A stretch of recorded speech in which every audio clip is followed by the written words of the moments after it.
Now we're going to transition from champions in hydration to some other champions. Champions for our city, champions on the field, champions for women. As a journalist, I respect Hannah McNair, I respect Janis Burke because they are approachable, they're accessible. They answer sometimes tough questions with thoughtful, insightful responses. You eat a salad for dinner, you don't need a word salad on your evening news. You don't want a cliché soundbite. They give us the juice, and we appreciate that. That's why I respect them as a journalist. As a Houstonian, I respect these women because they have a fervent desire to win, which benefits everybody in our region. As the CEO of the Harris County Houston Sports Authority, Janis Burke plays a leading role in bringing our city and bringing our region some of the world-class marquee sporting events. We're talking NCAA Men's Final Four, College Football Playoff National Championship, the Junior Olympics. The World Cup is coming here in 2 years. You can clap for that.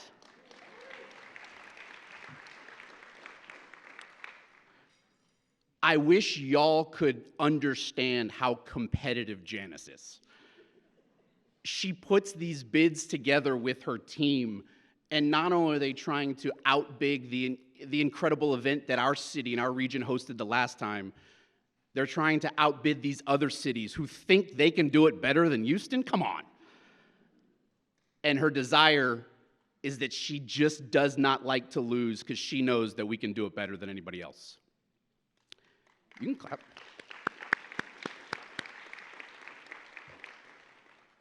As the vice president of the Houston Texans Foundation, Hannah McNair has been a driving force in helping the philanthropic efforts that have raised $47 million for our community. I'll let you clap for that. The majority of that money is for the kiddos in our region. It stays right here in our region. And she's also a leading voice in that building. Hannah is at the front of a lot of the decisions, a lot of the key choices to bring some very important people into that building. Hello, D'Amico Ryans. She is engaged with you, the fan base. You're going to see that on Tuesday when those fly new uniforms drop. She is a part of this organization. She's a part of turning the corner for this organization. And I wish y'all could understand how competitive Hannah McNair is. I was outside of the locker room in Baltimore after the Texans were eliminated from the AFC divisional playoffs. The narrative was, hey, great season. Texans are ahead of schedule. You won the division. You had a home playoff game. That's just icing on the cake. She wasn't having it. She knows how badly this region craves a winner and what it would do for you, the fan base, to play some games in February. Today, I don't have to wish for y'all to understand the fabric of Hannah and Janis because y'all are going to hear it for yourselves. It is my pleasure to introduce the CEO of the Harris County Houston Sports Authority, Janis Burke, and the Vice President of the Houston Texans Foundation, Hannah McNair.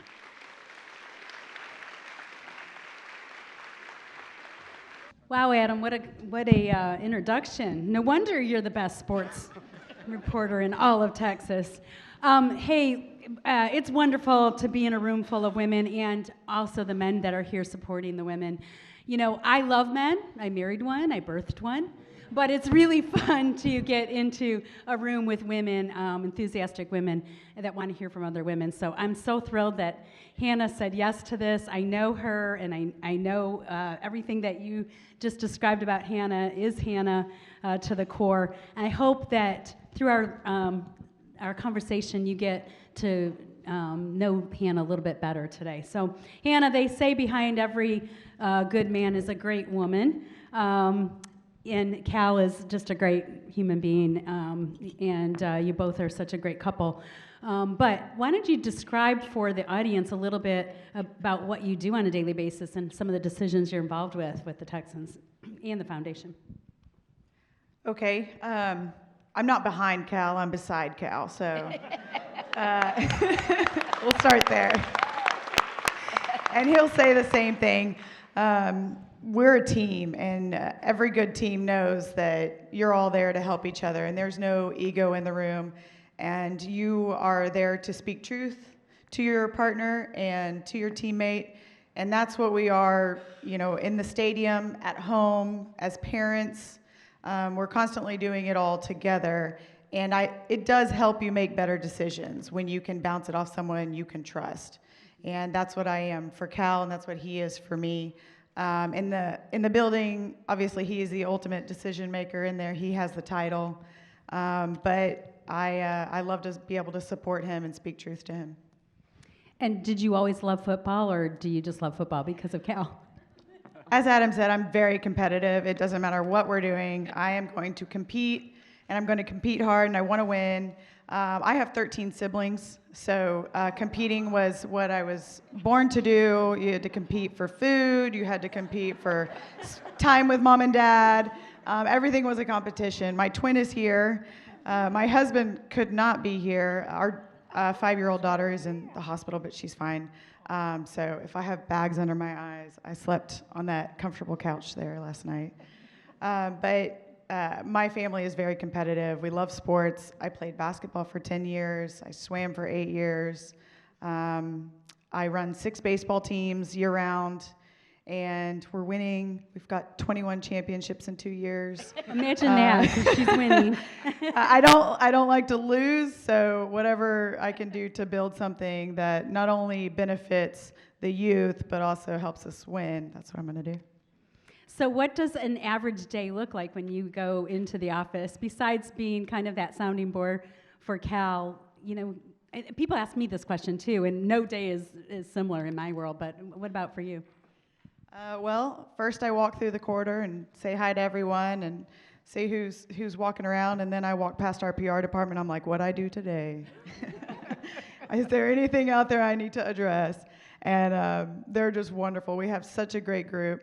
And then I walk into the office, and there's my twin greeting me, letting us know what our day is. And I walk in, and Cal and I sit down and go about our day, have all the meetings you need to have, and figure out what we need to do next and where our focus needs to be.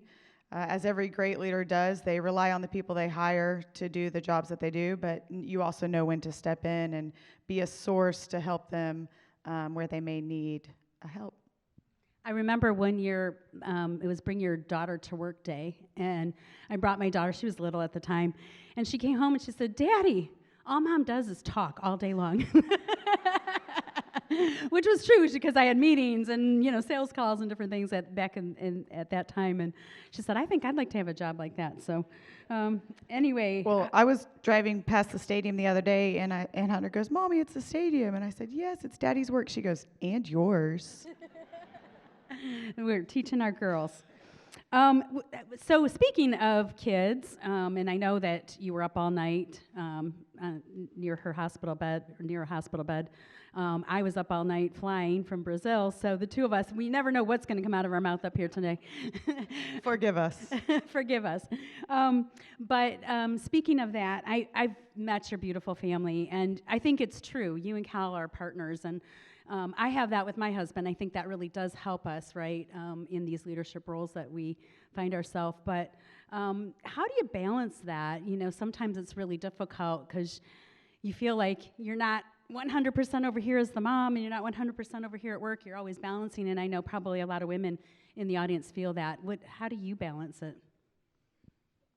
That's a really good question.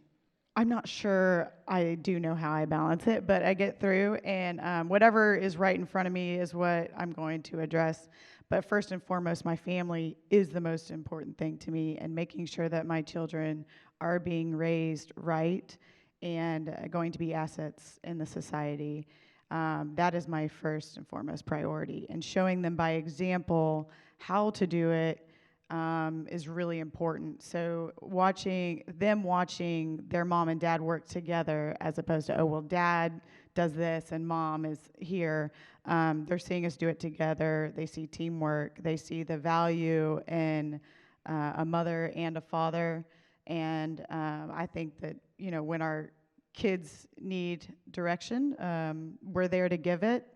And that really is my priority, is making sure that they are raised right and are accountable and just good human beings. Yeah, I feel the same way. And I remember, sometimes in the sports industry, your days are long or you're working weekends or evenings. And so it's a little bit of a different kind of schedule, but I always try to balance it by bringing the kids to things or showing them, kind of what I did in my career or the upside to some of the privileges we get being in this industry. And I know you probably feel the same way. I've seen your kids come out a couple of times with us. Football never stops. There is no off season. There are some sleepless nights. We went through a lot of sleepless nights over the last couple of years, but it is nice to get a good night's rest now with D'Amico Ryans as our head coach. That is really quite nice.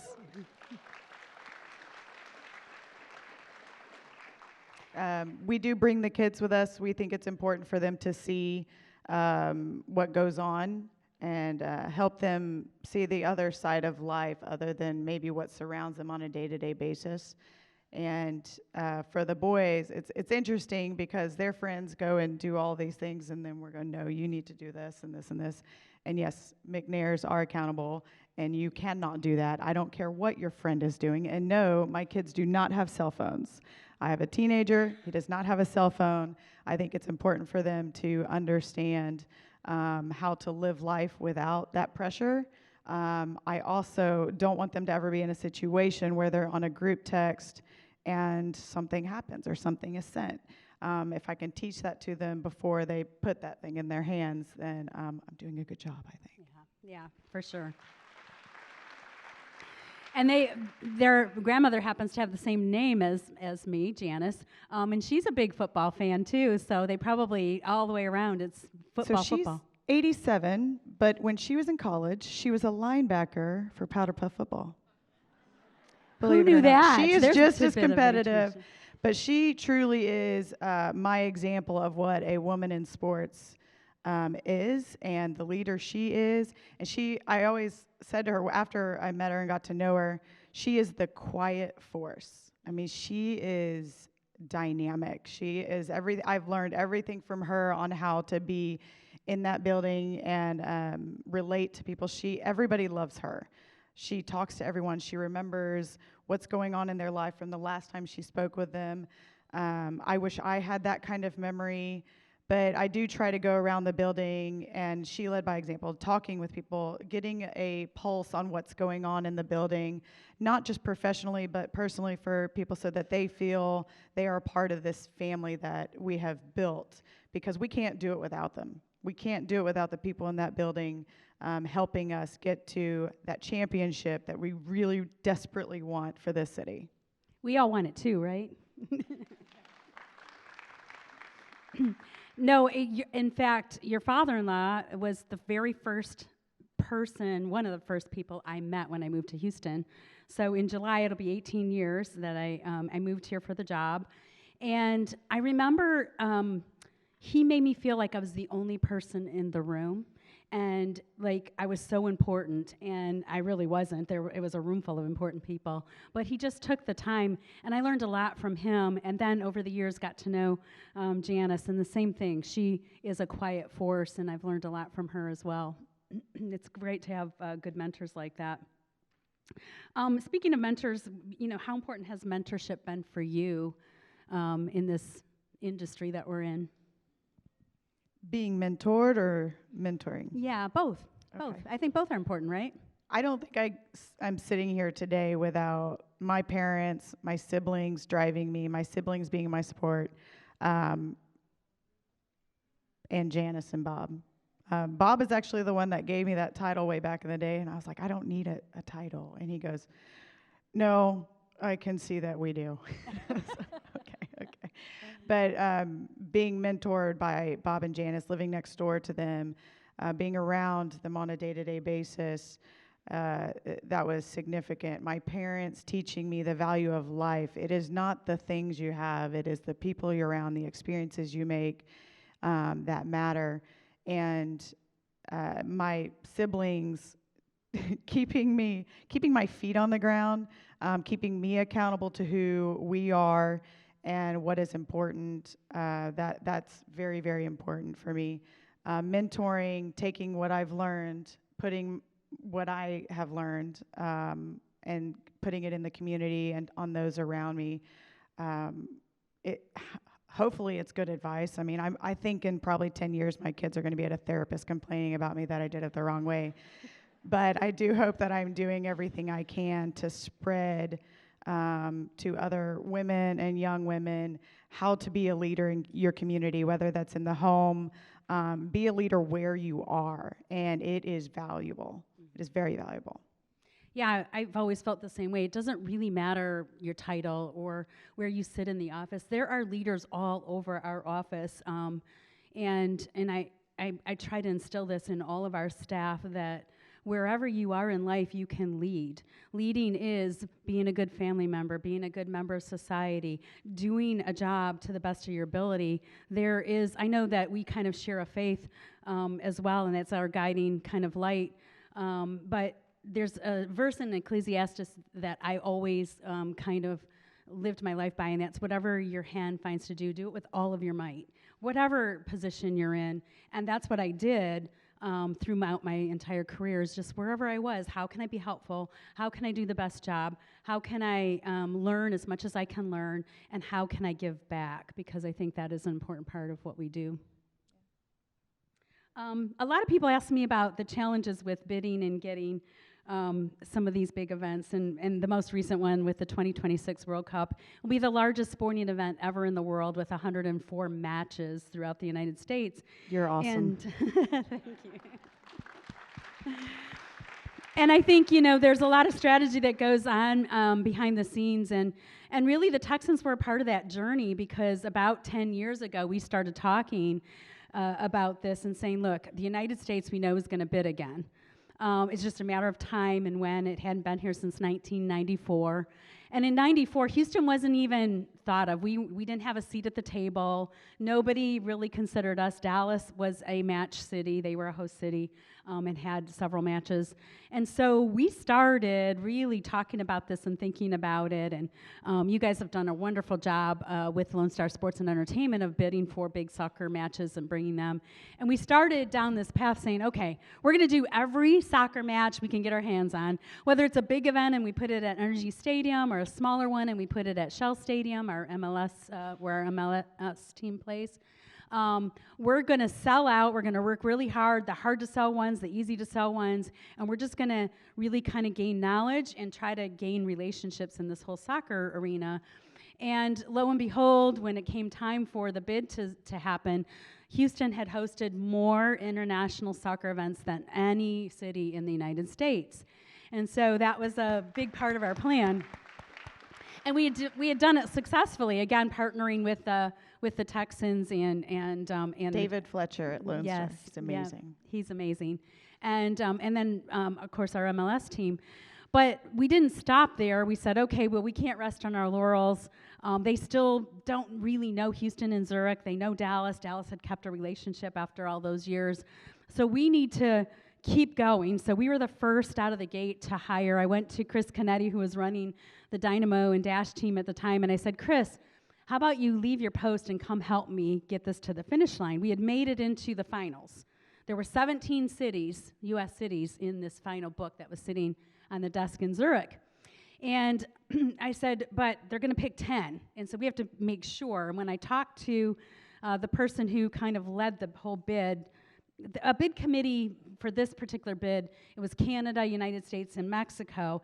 And once we had won, or once they had put the bid together and United States, Canada, Mexico had won, they kind of dismantled, right? And so I went to him and I said, hey, I want to hire you as a consultant, and I need to know, if you would have had to pick 10, and FIFA wouldn't have allowed you to put all 17 cities, would Houston have made it? And he said, gosh, that's a really good question. I think you deserve it, and you were right on the cusp, but if we were trying to pick cities that maybe they knew in Zurich and the decision makers, we wanted to win the bid, I'm not sure. Houston would have just been right there on the cusp. And I said, all right, I'm hiring you, and your job is to make sure we're not on the cusp. You know all the competition. You put that bid book together. And he said, okay. And then I called Chris Canetti, who was running the Dash and Dynamo team, and I asked him to come. And he said, well, what happens if we don't win? I said, well, you don't have a job, so we better win, right? And he said, yeah, I guess so. So anyway, he, to his credit, he came and joined us, and we had no idea. We thought it would be 12 months and ended up being 3 years because COVID hit. And FIFA couldn't come and visit all the cities, and it just went on and on, so we had to keep fundraising. We fundraised for his salary. We were fundraising for everything. And so during COVID, when no sports was happening, we said, all right, how can we do something good for the community, but also do something good to keep this going and keep people excited about this bid? And we thought of all of the artists that were just our starving artists that had no business during COVID. And we said, well, what if we paired that with these ceramic balls, kind of like the cow parade in Chicago? We did it with soccer balls. And we sold them for $10,000. And lo and behold, 50 different companies stepped up and put our local artists to work. And the idea was when we come out of this, we'll put all those soccer balls out, and FIFA will see how excited our entire city is when they finally make it for the site visit and they get to go around town and see all these soccer balls. And so we did that, and we're up to like a couple hundred soccer balls now, but that was one idea that we had to keep it going. And I'll finish with this, but so we're, after all of this work, a decade of work, and then Chris, 3 years, which he thought was going to be a year, 3 years of his work and him waking up every single day thinking about this World Cup bid, we're standing there and we are watching them announce, and they go down the West Coast, and they go in order, kind of, and then they get to the central part of America, right? And so they say Kansas City, Dallas, and we're like, okay, Houston's next, and they went Atlanta. My heart dropped. I looked at Chris, and for a second we thought, you got to be kidding me. We just lost, and then they came back and said Houston. I don't know how Atlanta got in there, but lo and behold, we won. But you know, there's challenges with everything that we do. So that was a challenge getting through COVID. It was a challenge trying to get the right people. It was a challenge overcoming this perception that Texas wasn't going to get awarded too, that we were going head to head with Dallas, and there was no way we could beat Dallas. And so at every turn, we had to be strategic. We had to overcome. We had to have the tenacity to say, no, Houston deserves to be in this, and we deserve to host. And we'll host one of the most matches of any city. We'll be hosting 7 matches. But I'm sure you come across that too with your job and what you guys do. Like, there's challenges, right? And they're very public. Very public. It's in the football realm. We're a people business, so anytime you have people involved, there's going to be challenges. Right. And our challenges started a few years ago, and that was, Bob passed away, and that was when Janis took over, and then Cal was helping her, and would say that when COVID hit, it's a blessing in disguise that it really made you take a step back and view things from a different lens. Mm-hmm. And for Cal and myself, it actually was very difficult because in the NFL, they made you choose a side of the business that you needed to be on. You couldn't, if you were on business side, you could not go around the football side. They're very protective of the players. They needed to play, keep them on the field. It is a business after all, so we could play all the games. So at that point, Cal was going, okay, well, I need to go choose business. We're in COVID. We don't know what's going to happen. So Cal was on business side. And so you relied on people to give you information. I mean, you relied on your leaders to give you accurate information so that you could make the best decisions. And I would say through that time period, and then after, when you started being around each other more, I think that revealed the people in the building that could lead and the people in the building that could not. And it helped us get there sooner, in my opinion. And I think that's when Cal was able to lay out his vision and think it through, and then start to put the right people in place to build us to this point where you have the table set for someone like D'Amico Ryans. I mean, y'all, we could not have scripted this better. The NFL really helped us with our script. So you had D'Amico Ryan's come in after you've worked very hard with your GM to get everything set. You've got people in the building that you trust, that you can let them lead, and you can go focus on this over here, whereas you were having to focus on everything. And I think that was very difficult because it was all very public what was going on. You can't just hide and go, okay, we'll figure it out. You had to figure it out, but stay steady, know where you were going. And to me, that's where Cal is unlike anybody else. He is so steady, whereas I'm like, all right, bring them all in. I'll have the conversation, let them go. He's like, no, babe, let's calm down. And so he's very, very steady. He did it the right way. And in our family, it is very important to do things the right way. As Bob always said, you cannot go wrong by doing what's right. And as a leader, that's what we try to do in the building, at home, anywhere we are. You cannot go wrong by doing what's right. You may want to do the wrong thing at times to get ahead. I mean, there is a saying, if you ain't cheating, you ain't trying. But we really want to do it the right way. We want to win the right way. We want to win in every aspect of the business the right way. And it is more difficult sometimes, but I think that as a leader, when you go through these hard times, it does reveal who you are as a person. And I think it also, we've now given the community an opportunity to see Cal for who he is. He is not like his dad in a sense where his dad could get this microphone and give you a keynote speech, right? Like he had that gift. But Cal is one of the hardest working, smartest people I have ever been around, and blessed to call my husband. And he is the yin to my yang. I speak my mind, and he does it in private. He's very good. He's like, yeah, I thought the same thing, babe, but we could say it right here. And but he's very, very good leader, and I think that that's what the public is starting to see him as a person, but also as a leader, and his ability to do that. Yeah, because you can lead in different ways, right? He doesn't have to be his dad. He can still be a great leader and just have different strengths. And I think you guys make such a perfect team that way. And it's the same with my husband. I think we're similar in our personalities, and our husbands are similar. He always says... And they're both not here. I know. It's similar. We'll go to an event, and he'll say, I'm her driver. But it's just great to have that support, right, from as a couple, as you're doing some of these challenging leadership roles that we're attempting to do here.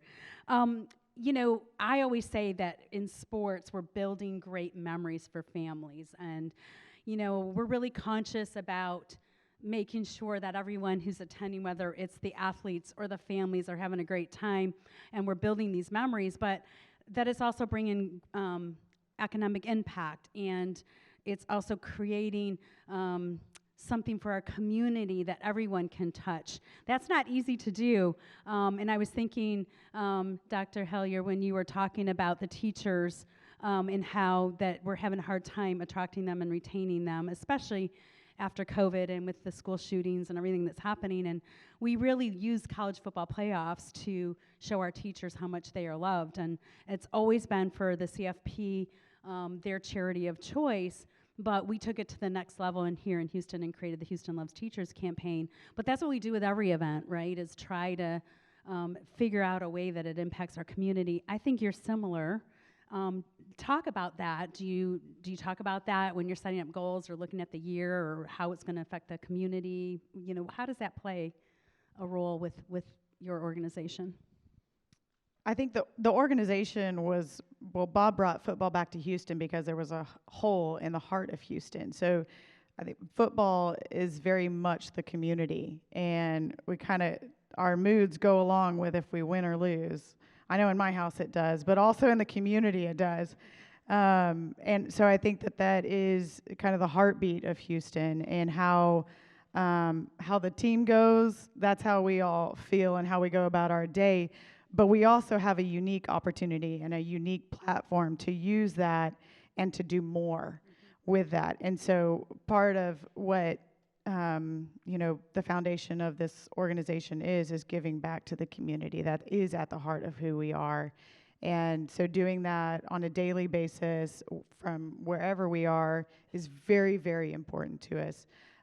The younger generation, teaching them the right way to be an asset in the community and to give back themselves. You don't necessarily have to give monetarily, but you can be there for them. Show up, hand out meals at certain times, whatever it is. Go be a mentor in HISD. I did that one year. It was phenomenal. I loved it. Do something with your time that gives back, because I know that there are so many times in life where you're so focused on the things you're dealing with and the stress that you're dealing with, and the kids these days have so much anxiety about things that if you just took a moment and went and focused on somebody else, that fills that anxiety that you're feeling. You all of a sudden feel better. And so giving back to the community, being in the community, doing something good for somebody else, I think can help with a lot of the mental health issues some of the youth are dealing with today, because there is so much focus on self. I mean, all you do when you go on social media is it's showing the highlights of life and what you need to be. And so if we can take a step back and go focus on how to help somebody else, I think that will help some of the mental health problems with our youth. Yeah, good answer, right? We're going to open it up for questions, so think about your question that you'd like to ask, but I'm going to ask one last question here to Hannah. What would you tell your younger self? You know, looking at yourself when you were younger and knowing where you are now, I don't know, did you dream that you'd be in this position or be doing what you're doing? I don't think so. I didn't dream I'd be here in Houston, Texas doing what I'm doing either. So I always felt a drive in everything that I did in life, and I didn't let what anyone else said stop me. It is interesting that I am in sports. I was the biggest tomboy growing up, and my twin can vouch for that. But no, I did not think I'd be able to use a platform like football to give back and to fulfill such a wonderful part of my life here in the community in Houston, the place I love, the place I've grown up, never really moved away, went to school here. I love this city so much, and I never thought that I would be in this position. No, crazy. Same with me. I mean, and I didn't even know much about Houston, Texas. I came for the job. They did a national search, and I remember thinking when I first arrived in Texas, like, okay, the job, I came home, my husband's like, how'd it go? And I said, the job interview went well, but I have no idea what I'm gonna do with my hair, because it was just like, I learned about all the hair products that everybody uses in Houston, but I love this city. My favorite city. I moved around the country with my job to help cities brand and market themselves. That's kind of my superpower, but I can't leave because I just love it here so much. Like you, it's a great city. Chad? Do we have questions? Yeah. So Adam and I have a couple of microphones, and so just raise your hand if you've got a question. We'll try and get to. So I see one right back here in the middle, Jennifer. So I'll head that way, Adam. But I have two quick questions while I'm making my way back there. One for each of you. So Hannah, how did you know that CJ was the guy? Because he's the guy. How did y'all know that he was going to be that good? Are there any phones on me right now? You have to trust your evaluators, and I'm not going to go in the scouting room and say, hey guys, this is what I see and this is what you're doing. You have to trust that you hire the right people to find the right players. Just like Cal wouldn't go tell, just because he played football, he wouldn't go tell D'Amico how to coach, right? You have to trust the evaluators. You have to trust the scouts. I think for me, when I was next to that quarterback that got drafted first, he was my height in heels, and I went, ooh, that's going to hurt. That defensive end is going to come at you really hard. But I did ask the question to D'Amico and Nick. I said, how do you know? Because there was so much noise, right? There was so much noise. I just said, you had the conversations, you did all your homework, and they said, we know. Like, we've done our homework. We know this guy can do it. don't listen to the test scores and all those things that were out there. This guy's the guy. They had such conviction, and they did extra work just to make sure, but they had such conviction.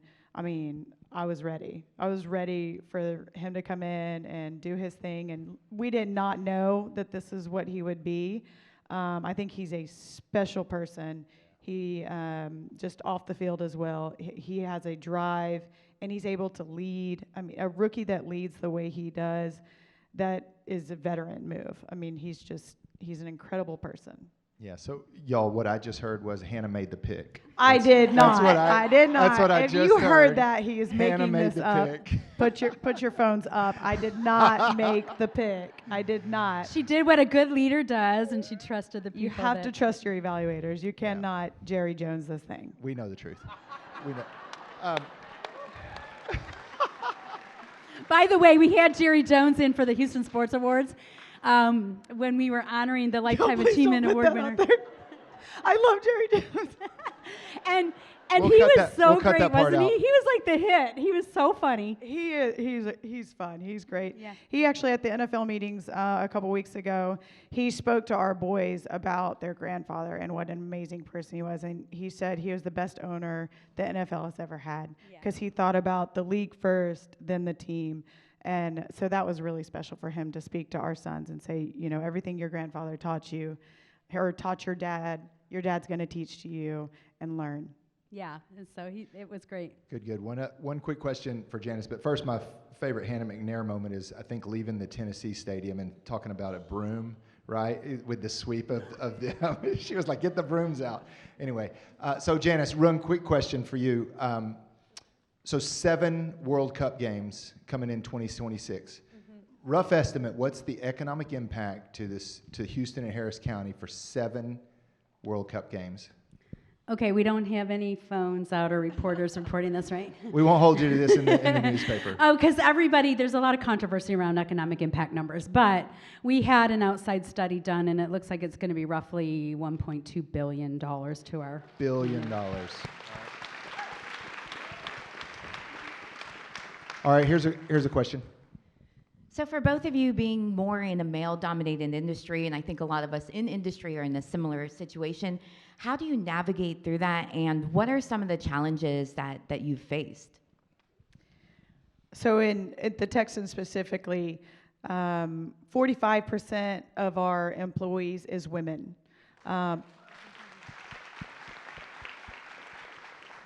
You're seeing a shift in the NFL. We have a lot more women in positions around the league. We have 12 coaches now that are female. I think in our organization, I think you don't see this in many, that an owner has his wife also a part of everything. And I think that speaks to who Cal is. I think he loves the diversity of the voices in the room, and he values that. It doesn't matter if you're a female or not. He knows that you're valuable in that room, and he's going to bring you in.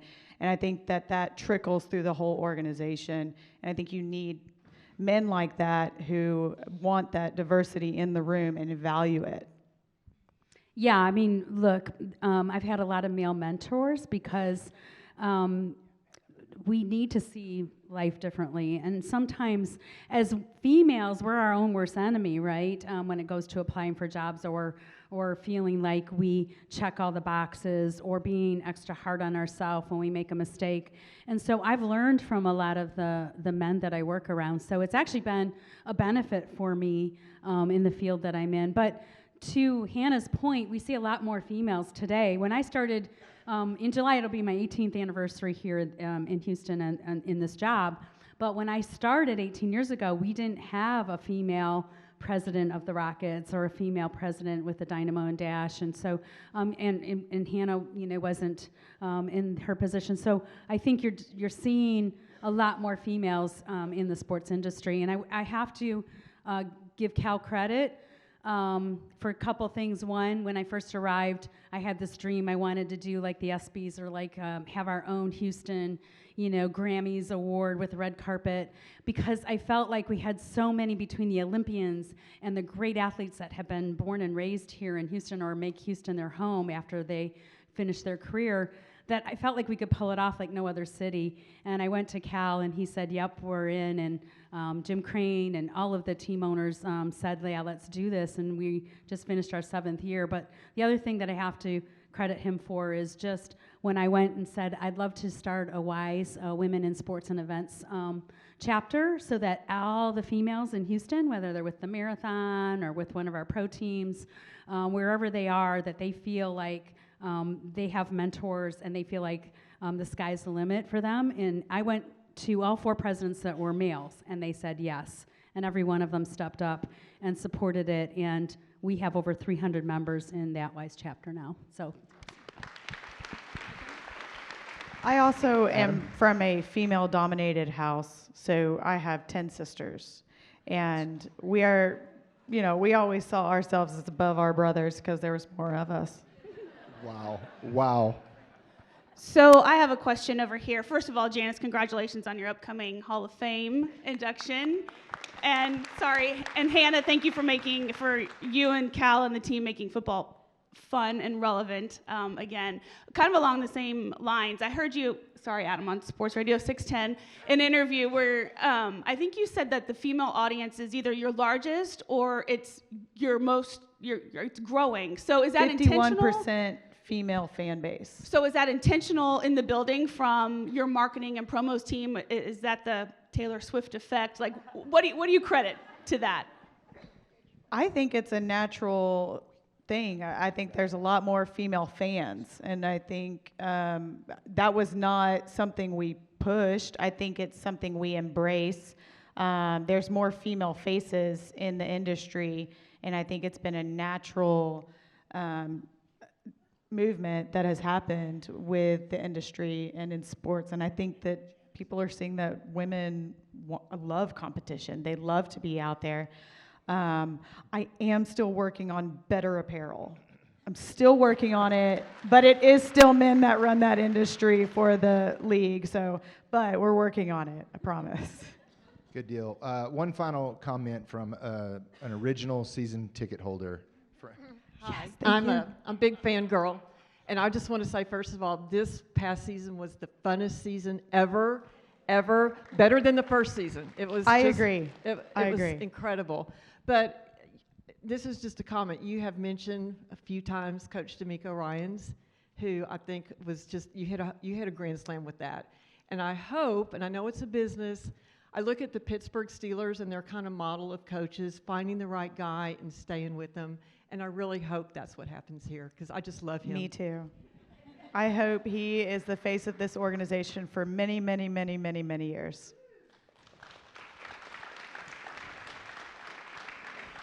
Very good. Well, we have run out of time, but I want to say thank you to you both for being here. This was exactly what we had hoped for, and awesome to have y'all. Round of applause for Janis and Hannah.